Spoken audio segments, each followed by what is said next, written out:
What is up, Earthnoids and Spacenoids? I am just a simple new type. And in this episode, we are finally returning to our coverage of Blue Destiny. Last time, the guinea pig team made their push on Weight Wand. You blacked out while using the exam system. He was promoted and learned that the exam system was a failsafe to stop new types. We also saw a flashback with Marion as a test subject. This time, the team will commence Operation Project Legacy. They must recover the most important piece of art in Universal Century, and you pilots a stealth variant of Blue. So let's get into this.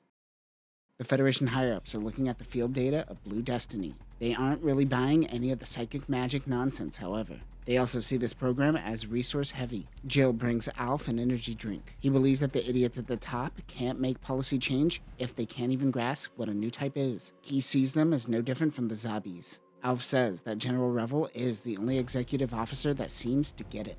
Clust was able to keep their budget for now. He says that they have to swallow their pride for money. Yu has Blue on his mind, and the rest of the team takes note. Meanwhile, Nimbus is fighting against two Doms in a training exercise. Vittorio, being new to the team, understands that the Ifrit is a new type mobile suit. Surge thinks of the past and says that they have skeletons in their closet. Nimbus comes over and says that Vittorio deserves to know, now that he is the Ifrit mechanic. After going through the data, he says he would love to meet Marion. He says that is no longer possible. Her power has been entrusted to Nimbus. He says her power can also be seen in the Federation's Blue unit. However, Marion was never intended to be used to eradicate new types. Nimbus wants to return what Clust stole in order to make Marion whole, as he puts it. Vittorio feels he overstepped his bounds. Surge says, yeah, you did, but the fact that he opened up shows that he trusts you. Bringing an end to this war is what Marion wanted. Alf shows you the stealth loadout. They're skipping testing and deploying it on a mission. Philip is once again mad that they are being used as expendables. They are commencing Operation Project Legacy. The age of Minovsky particles brought forth a new era of sensory warfare. Sight, heat, and sound can all be used to get the edge on the enemy. And with this kind of warfare comes stealth tech. Everything changed for the Federation when they got their hands on the Ifrit Nacht.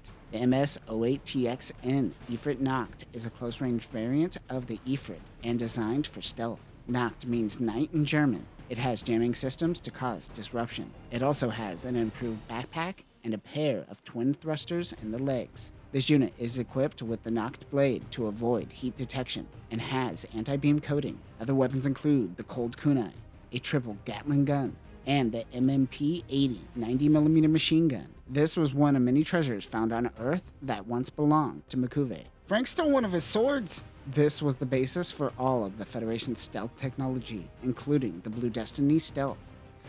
Black Destiny. The RX-79BD-1ST Blue Destiny Unit 1 Stealth incorporates technology from the Ifrit Nacht to create a stealth variant of the unit. This mobile suit is coated in black paint, which can change color when heated. However, it makes it susceptible to heat. It is also covered in sound-dampening materials to make it quieter.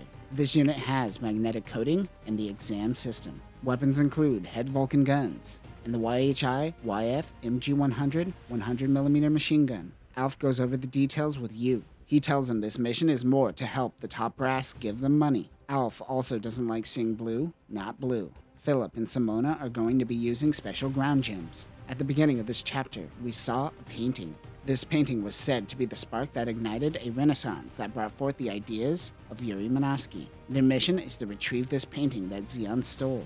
A Medea will touch down. You and the first team will retrieve the painting while the second and third team provide support. They can't get so much as a scratch on the painting. For Zeon, this painting means everything, as it shows that the colonies will one day control the world. Destroying this painting can embolden Zeon. To put it bluntly, if they lose this painting, they lose the war.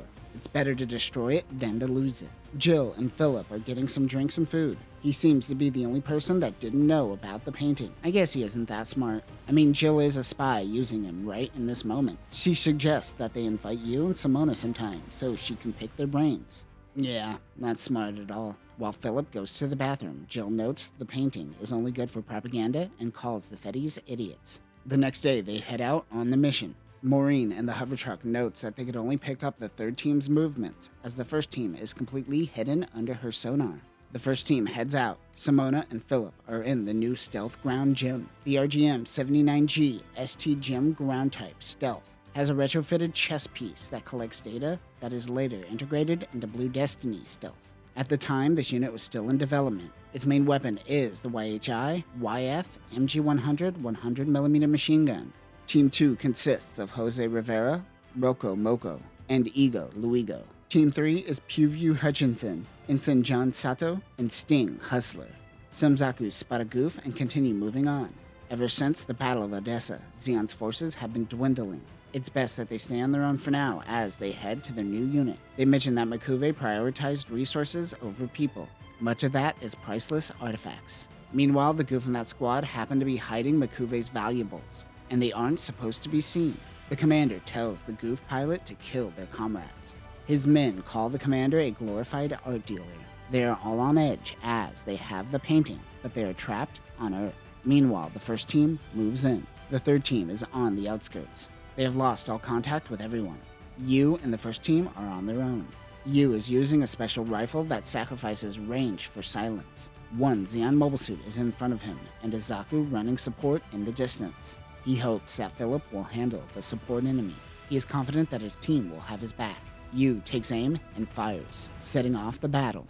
He only hits the enemy's right arm. The enemy is a goof tactical assault type. The MS-07G2 goof tactical assault type is a version of the goof with increased firepower. It has a gun pack on the left arm which contains a machine gun, a medium-ranged rifle, a flamethrower, and a small rocket launcher. Other weapons include a heat rod, a 120mm Gatling gun, and a shield which equips a heat sword. The Zaku running support is taken out by Philip. Another rushes in. However, the unit is still standing. What is up with their ammo, Yu wonders. They are, after all, supposed to be prioritizing stealth. Time to get a little creative. Yu blends in with the urban environment. The enemy team realizes that there is a third team amongst the ranks. The goof pilot says, "Screw it, I have all this ammo. Time to start firing blindly." This allows him to spot Blue in hiding. The commander looks at the painting. He thinks maybe he could burn it himself. Philip and Simona are able to lure one of the goofs into view. It is the goof Vianta. The MS-07G1 goof Vianta is a goof variant designed for breaching defenses. This and the goof tactical assault type was going to be one unit, making it both a very mobile and heavy firepower unit. However, the Vinyanta is the heavy unit, and the tactical assault type is the mobile unit. Weapons include the scissor anchor launcher, a mine's rod, the removal mace, and a 120mm machine gun. One Zaku, which I believe is a Zaku Sniper 1, dives down on them. Yu thinks about using the exam system, but decides not to.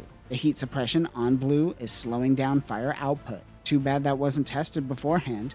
In the distance, Nimbus and his team spy on Yu and Marion. A man named Eugene Scola approaches the Zeon commander watching over the painting. Throughout this chapter, there has been a group sneaking into the church. This happens to be the artist. The first team is getting attacked from every angle. The black paint on Philip's unit is wearing off, revealing the old paint job underneath. At the church, the artist says this vision will return to its creator, while holding a gun at the Zeon soldier. Yu is tired of this cat-and-mouse game and does a super jump. He decides he is going to fight how he is trained. These stealth tactics aren't working for him. Now that their paint is wearing off, they can output their weapons to a higher output, and their weapons are actually effective, getting shots on the Zakus and goofs.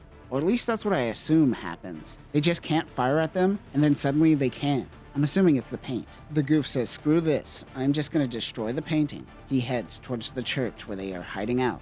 Yu chases after them. The goof fires a missile. Yu rushes to stop it, but he is slow. That is when Marion reaches out to him and activates the exam system. With her, he is able to stop the missiles. Nimbus and his team watch as the exam system was activated. It was only activated for a few seconds, and they were disappointed.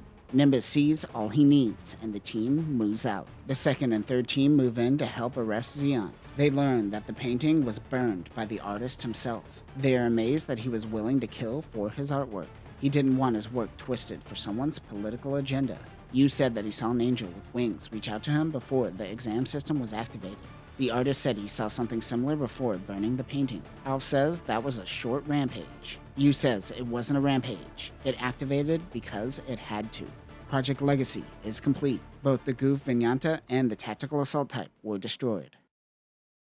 And that will do it for this episode. Talk about everything going wrong on the mission. This is what happens when you don't properly test things. You felt uneasy using Blue in this stealth state, and his feelings seemed to be right. Nonetheless, Marion helped when she was needed. Next time, You is shown the new Blue Destiny Units 2 and 3. He meets a former pilot of Blue.